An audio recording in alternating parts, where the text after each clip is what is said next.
Okay, so we were in the middle of an extremely technical situation. I don't know, there will be some up and down, right? There will be technical and abstract and beautiful and computational all interlaced. So now we're in very technical. I'll tell you in a minute that this technical, so it's technical, but it actually represents pictures. But we'll get to what it represents a bit later.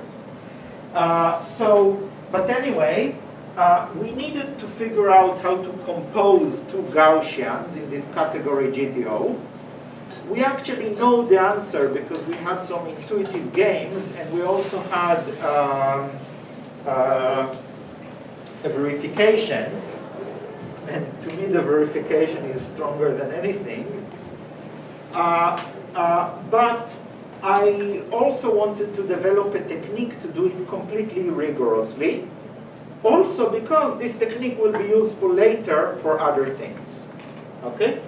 So let me remind you, so the way we contracted two morphisms was we first multiplied them as generating functions, just multiplied them as functions, or more precisely as power series, and then applied some infinite order differential operator, namely e to the derivative with respect to z, derivative with respect to xi. So we may as well develop techniques for applying the exponential of a quadratic differential operator to an arbitrary, or not arbitrary, to at least some type of expressions e. Okay? So I've switched from the case that, so in the case that I care about,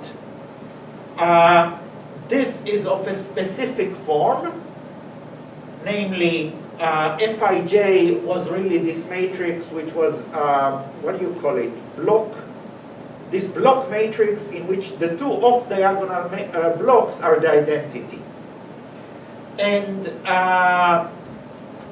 E was the exponential of a quadratic, but in fact it was the exponential of a quadratic in more variables than the variables that we are contracting. So from the perspective of the variables zi, E is the exponential of, well, a full quadratic. So a quadratic plus a linear term plus a constant term. So the constant terms are not interesting. So really we want to understand how to, what to do if E is, or mostly we want to understand what to do if E is a quadratic or a linear, or a sum of the two. Okay. Anyway, we called this the contraction of F and E. And to compute it, so this is the closed contraction. It's the contraction where you evaluate at zi equals 0. And to compute it, we looked at the open contraction, so the contraction in which you don't evaluate at z equals 0. So some z variables remain. And also replaced f by lambda times f, and the aim was to write a differential equation for this.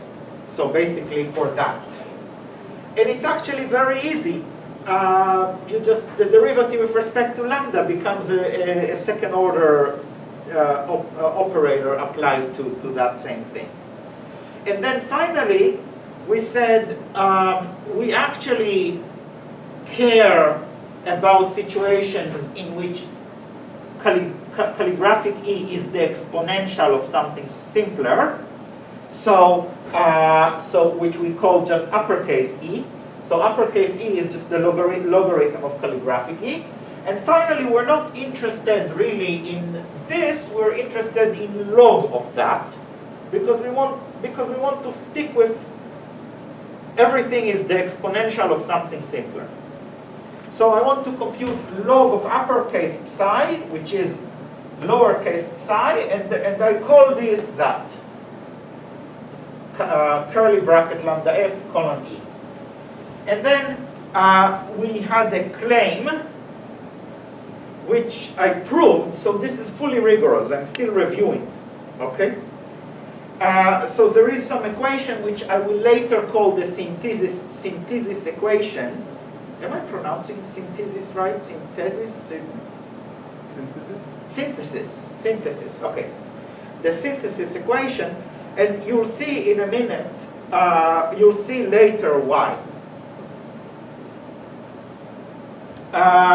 Anyway, the equation is that psi, this log of the contraction, satisfies psi at lambda equals to 0 is E, and the derivative with respect to lambda of psi is some nonlinear operator applied to psi, but this nonlinear operator is 1/2 sum over ij fij times, well, kind of the Laplacian applied to psi, and then this nonlinear contribution, dzi psi, dzj psi. Okay, and again, even though everything looks like it's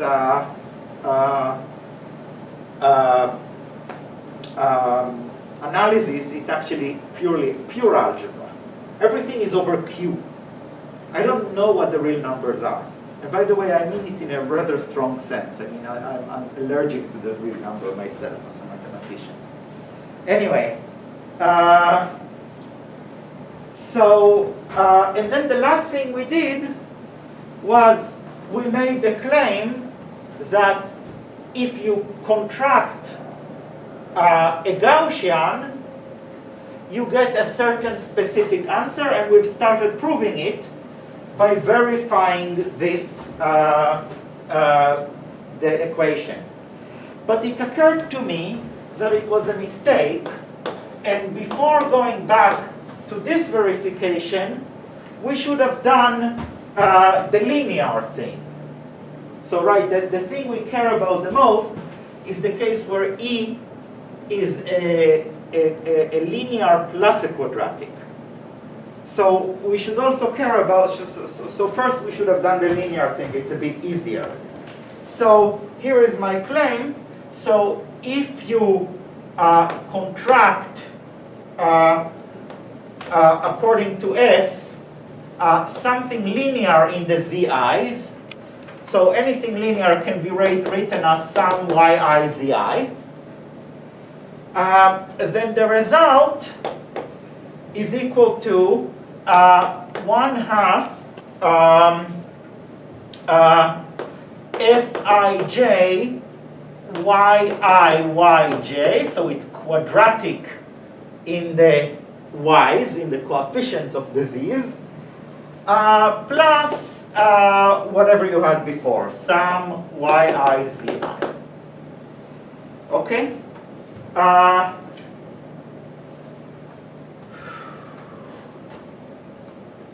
First of all, where is it coming from? You see, I have to, I'm going to go back and forth between proofs and intuition.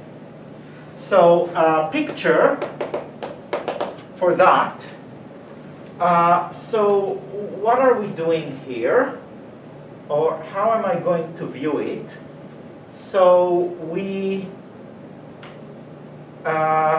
you know what, let's have F act from, be the parameter, the thing on the left, and this be on the right. So on the left, I have dzi, dzj with coefficients 1/2 Fij, and it's exponentiated. So it's not just, I don't just have one such thing, one such operator. I have like a reservoir of such operators, where if I have k of them, I take it with coefficients 1/k factorial. And I'm trying to act, so this differential operator is trying to act on linear. How will I draw linear? So linear has a side that can be differentiated. So it's this zi, but this zi comes with a coefficient yi. And again, I don't just have one such line, I have a reservoir of such lines. And a reservoir always means the same thing. You have k of a sum over all possibilities of having k of them, where k, where if you have k of them, you divide by k factorial. So anyway, what do you get? So these things differentiate these things. What do you get? So each dzi must differentiate one of these zi's. And then, well, if you differentiate with respect to dzi, you'll get it with coefficient yi. And if you differentiate with respect to dzj, you'll get it with coefficient dzj. Okay? So you simply get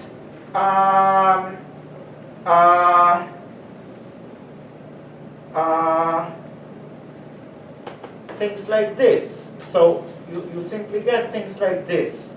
1/2 Fij, and each derivative kills the corresponding z and leaves us with the corresponding y, so you'll get this. Okay? Now, all differentiations must differentiate, but I'm not substituting z to 0. So some z's remain. So basically, I'll also have zi, yi, terms like this remaining. And again, everything that I draw really represents an exponential. So, you know, you differentiate with respect to dzi, that replace this dzi with a yi, but you still have an exponential reservoir.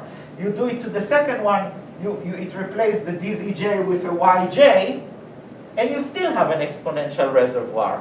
So this gives you a single term like this, but then the next one will give you another, and the next one will give you another. And after that, you're still left with an exponential reservoir, and the exponential reservoir is this. So anyway, but that's exactly what's written here. Right? So, I mean, here I'm using, here I didn't take the logarithm. So really I'm thinking this is infinitely many and this is, or not infinitely, but a reservoir. But if you were to take the logarithm, so the logarithm of a product of two reservoirs is the sum of the essence of the reservoir. And that's exactly what's written here. Okay?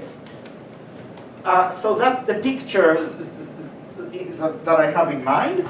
And now let's verify it. So, okay. Well, I wrote it without lambda. I care about the case at lambda equals 1. But to verify it, I have to reinsert lambda. Reinsert lambda just means that you multiply f by lambda. So every place, so really the claim is, so an equivalent claim is the claim written here. And now let's and now all I have to do is to differentiate the right-hand side with respect to lambda and see if it really satisfies this synthesis equation. So let's check. So the derivative with respect to lambda of psi is equal to, well, this term drops and you only have that. So lambda, sorry, 1/2 Fij yij. But then you also have to differentiate with respect to the zi and the zj. So this zi psi is, okay, so if I differentiate this with respect to psi, I get nothing. Sorry, with respect to z, I get nothing. And if I differentiate this with respect to zi, I get yi. So this is yi. So the second derivative, dzi dzj, which is the first term that appears here, is 0. So we're in a particularly easy case. And so the equation we need to verify is whether this is equal to 1/2 the sum over I and j, Fij, and then, again, this term drops, so I only have dzi psi, dzj psi, but dzi psi is yi and dzj psi is yj, so yi, yj, and these are visibly equal, and QED. Okay, so that's an easy demo. Okay? Now the harder demo. So now I want to show this. So, by the way, I mean, even this is the harder, it will become harder later. So this is still a relatively easy demo. So, yeah, so let's call this psi1 and that psi2, and really our psi is psi1 plus psi2, and I need to verify the synthesis equation for psi. So I just need to differentiate everything. So what is the derivative with respect to lambda of psi1? Oh, I think this one we did last time. So I just need to copy it from my notes. It's 1/2 the trace of Fg 1 minus lambda Fg inverse, and that's it. Then we need to compute d lambda of psi2. So, oops, sorry, I forgot here the inverse. So,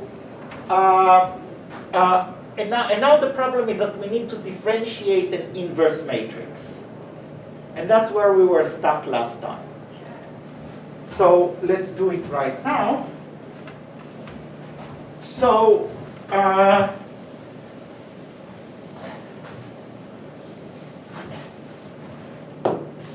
aside, you know, you wouldn't know it, but in order to do knot theory, you need to know how to differentiate matrices and inverses of matrices and determinants and all sorts of funny things. Okay, good. So, okay, first of all, let me, suppose you have a matrix and you add to it a little perturbation, and then you invert, and you want to write the result as the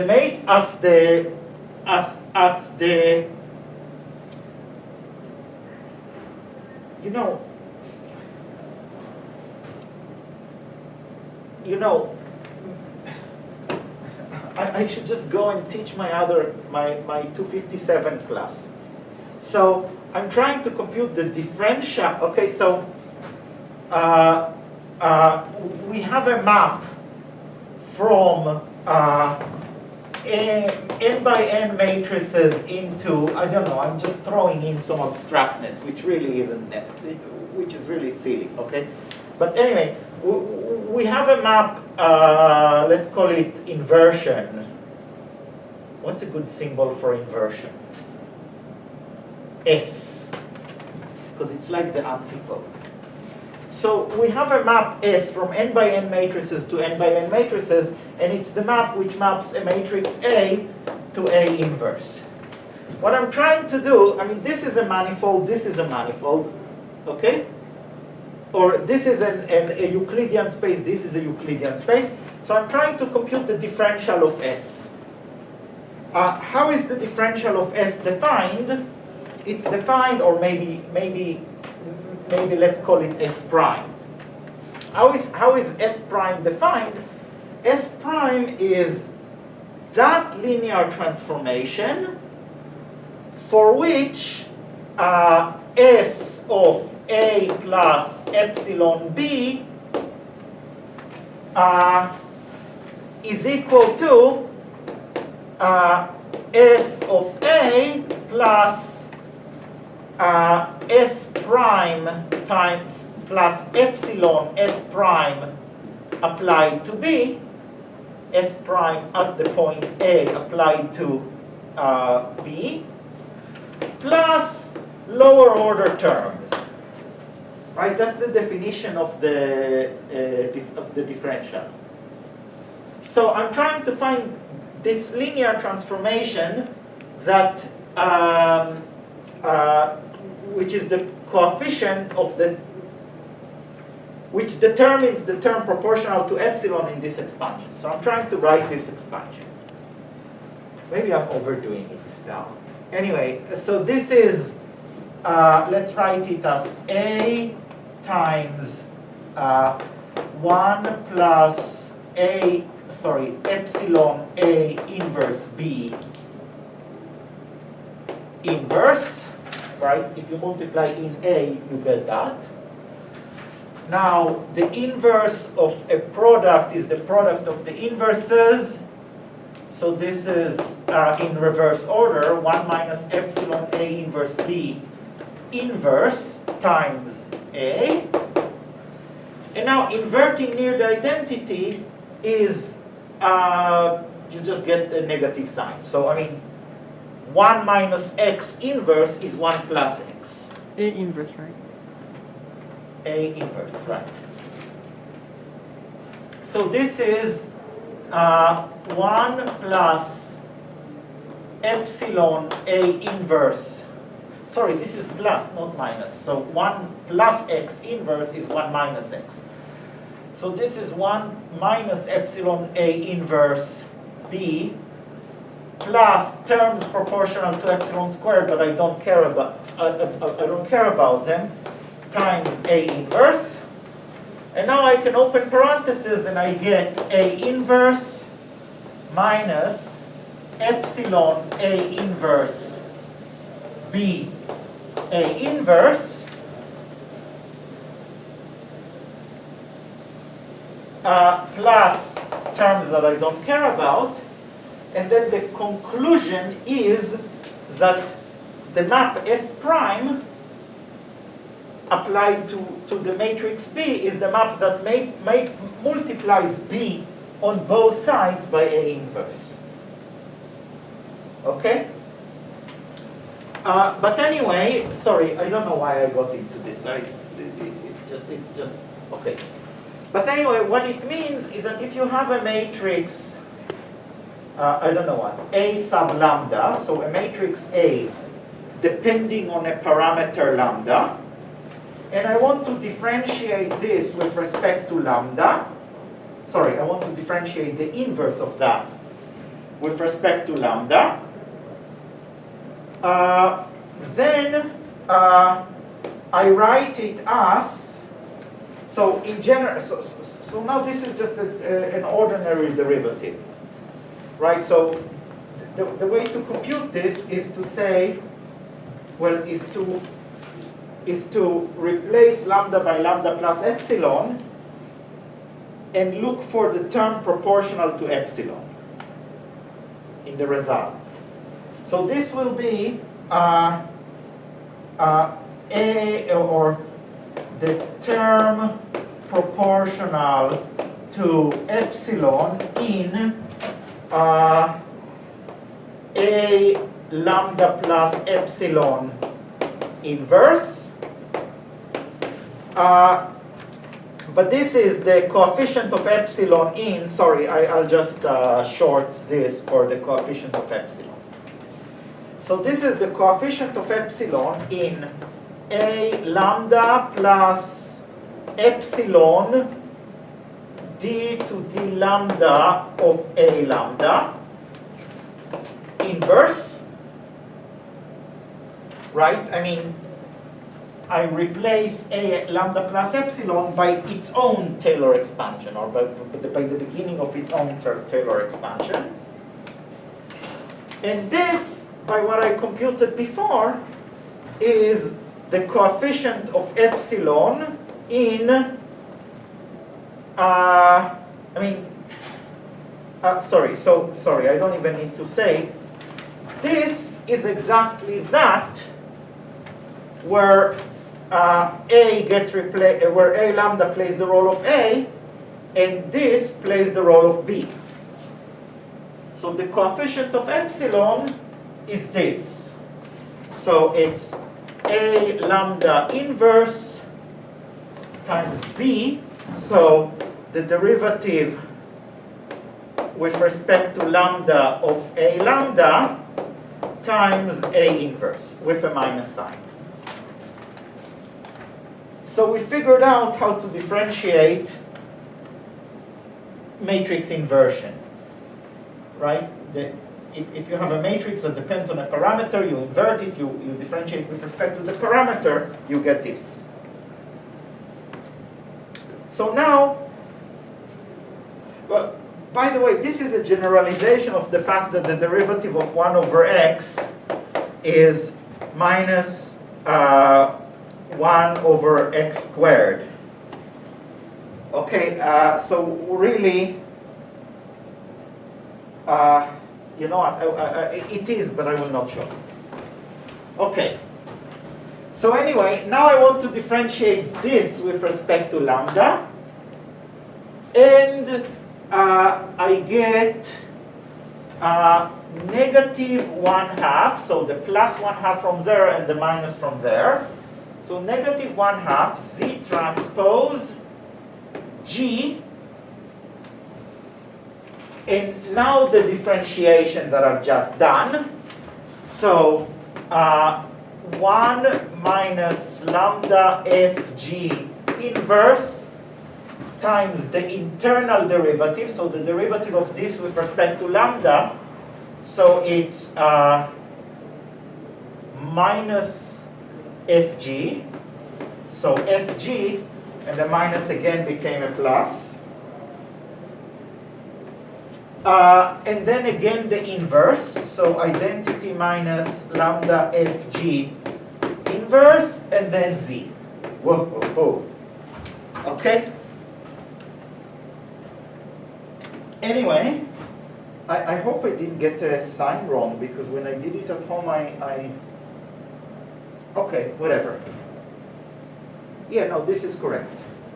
And let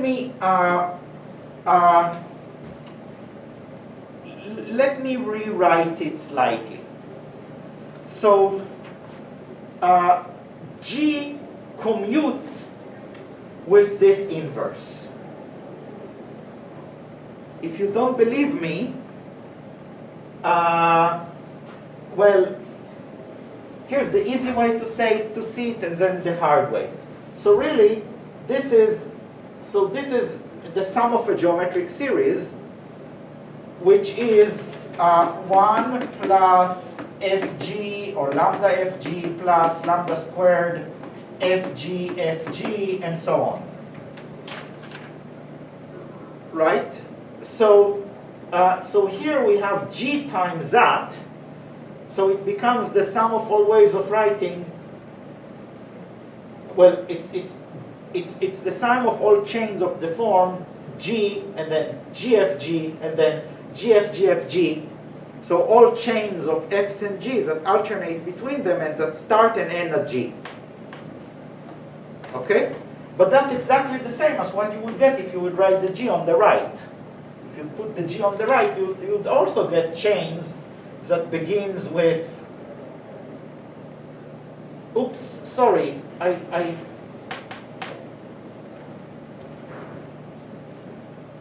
sorry, what have I done?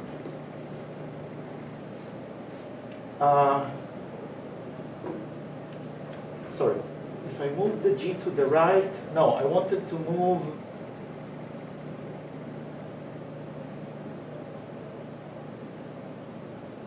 wait, did I blunder?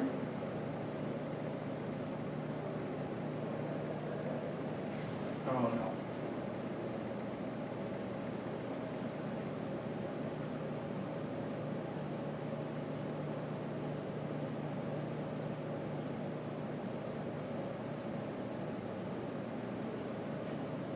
sorry, G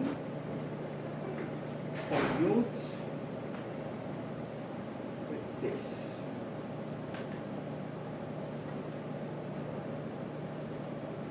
No, that can't possibly be true. Oh, yeah, sorry, I wanted to say something else. Sorry, I did blunder. Sorry. I wanted to say something else. I should have kept the word aside. Sorry, so still aside. I want to say that G multiplied by I minus FG inverse is equal to, sorry, if a lambda is equal to I minus lambda GF inverse times G. Sorry, this is correct now. And the reason is that, again, this expands to sum of chains of the form GF, GF, G, F, G that begin and end in G, and this expands to the same. Okay? But if you want to prove it like more pedantic mathematicians, you would take both sides and multiply. So take both sides and multiply by the identity minus lambda FG without inverse. And then on the left, you will get G, and on the right, you will get I minus lambda GF inverse G I minus lambda FG. And then, okay, so let's just expand it. So you get identity minus lambda GF inverse G minus lambda identity minus lambda GF inverse GFG. Now, GF certainly commutes with this, right? Because this is a function of the matrix GF. It commutes with GF. So you can move GF to the other side, and you'll get identity minus lambda GF applied to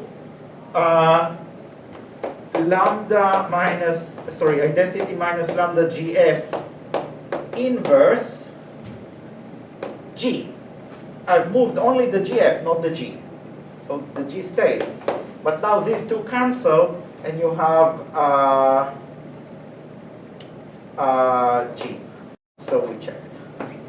Sorry, it's ugly, but that's what it is.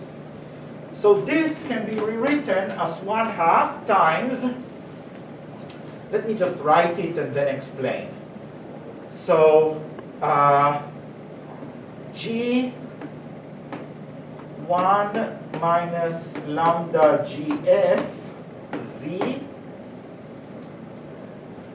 transpose F G identity minus lambda FG inverse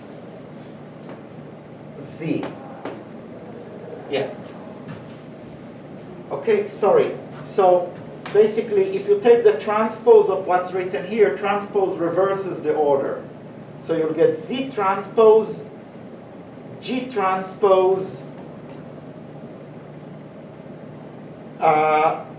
lambda. Wait, I didn't even need this commutativity. No, I do need this commutativity. Sorry, I wrote it wrong. I wanted to write it as, the same as here.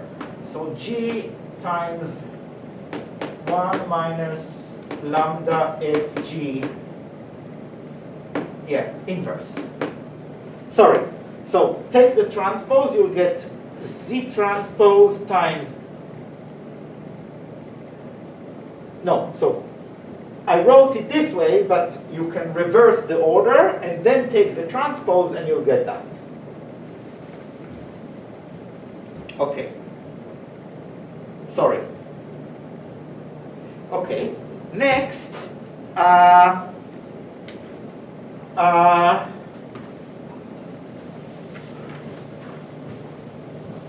next I have to differentiate with respect to the z variables. So dzi of psi1, so psi1 has no z's in it, so it's just 0. So likewise the second derivative, so dzi dzj of psi1 is equal to 0. And dzi of psi2 is equal to, so now I want to differentiate this with respect to z. Z appears here twice. So let's first differentiate it with respect to the second z. So the result will be z. Oh, no, I want the first z or the second z. Which one will be easier? No, sorry. Let's differentiate with respect to the first z. So so this will be the. So I'm looking for the thing that multiplies zi. The thing that multiplies zi is the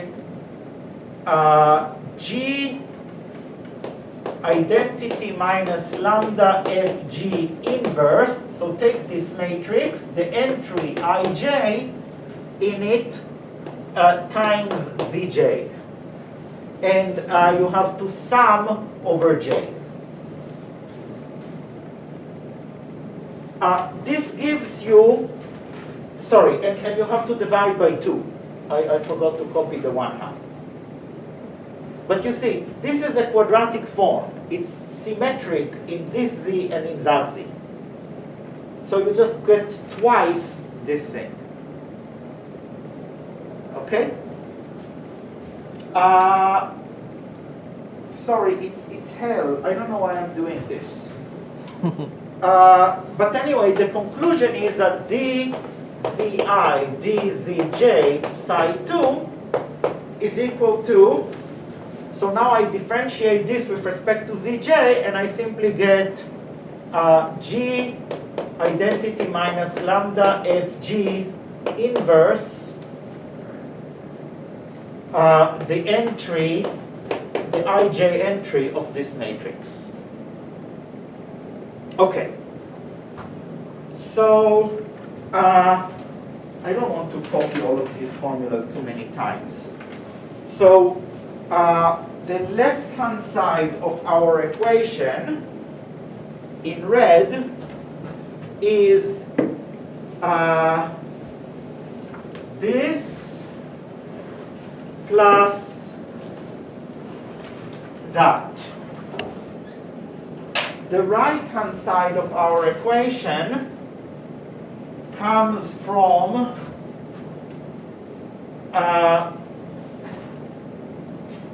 basically the Laplacian applied to psi1, which gives 0, and that same Laplacian applies to psi2, which gives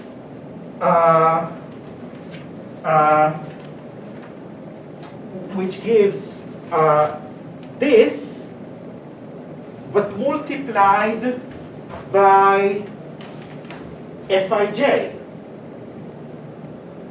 And so you get, well, this multiplied by Fij, but that's exactly like multiplying by F and taking the trace. Matrix multiplying by F and taking the trace, and that cancels this. This is exactly that. And then the remaining term is this, right? So basically, well, so this cancels the Laplacian coming from psi 2, and then so this must be the nonlinear term coming from, well, from psi 1 you'll get nothing, so it must be the nonlinear term coming from psi 2. So this must be 1/2 sum over I and j, and then I need to write dz I psi, dz j psi. Where is dz I psi? Sorry, Fij times dz I psi is G identity minus lambda Fg inverse I,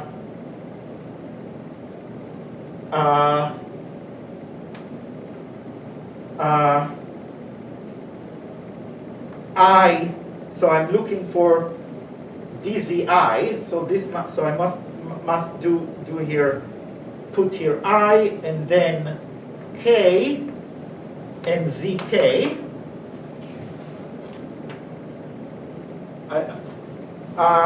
Times the same thing with j. So g identity minus lambda Fg inverse j L ZL. Okay?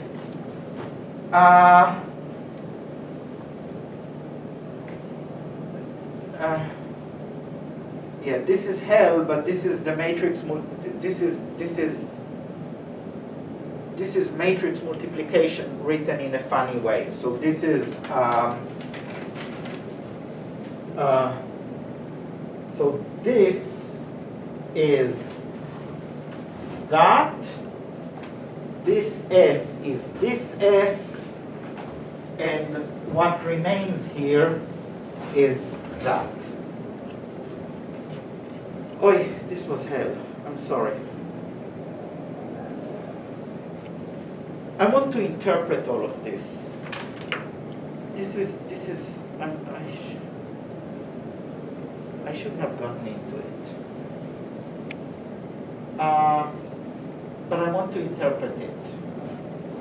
So let's give it let's give it an interpretation similar to the interpretation.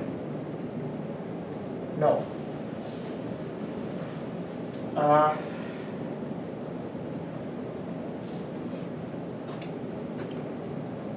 I want to understand the synthesis equation in general, first of all.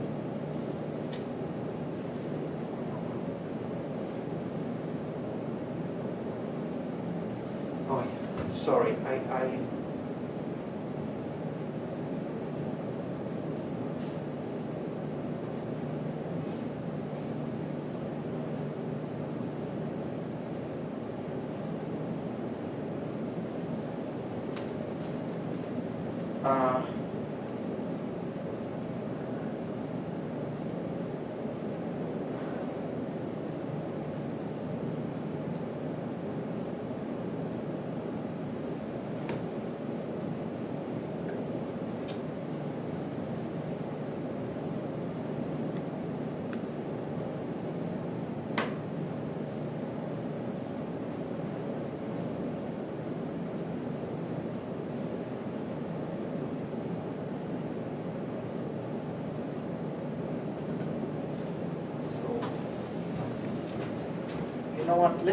let me try to understand this name.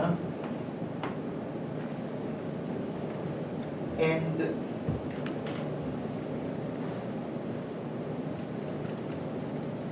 well, let's see how far we go. So again, I want to understand it as 1/2 Fij dzi dzj, but now it's acting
no, it's going to fit, not going to fit.